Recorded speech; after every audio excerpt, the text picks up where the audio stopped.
بالحرب تحرير الكويت شاركت مصر بفرقتين عسكريتين، وكانت أكثر وأكثر تجهيز قوة عسكرية بعد المملكة العربية السعودية عربية، وكان لهم دور كبير. مصر كانت فرقة مدرعات وفرقة مشاة.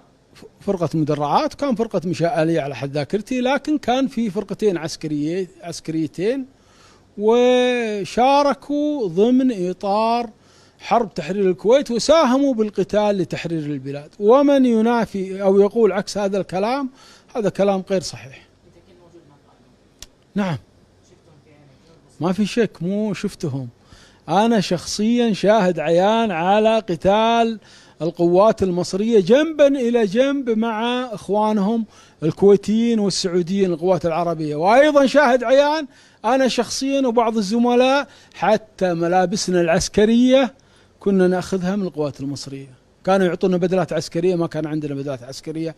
أنا أتكلم عن أول الغزو العراقي، يعني أول أشهر ما كانت عندنا حتى ملابس، يعني كان بعضنا لابس ملابس رياضة واللي ملابس التلفت، كنا نحصل الملابس من بعض الزملاء بالإمداد والتمويل للفرقة الرابعة المصرية.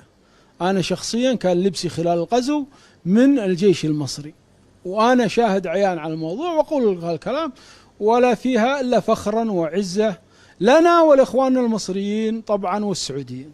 المملكة العربية السعودية ومصر يعتبر بالنسبة لنا كدولة جغرافيتها صغيرة وسكان صغير وضمن إطار قوة إقليمية كبرى.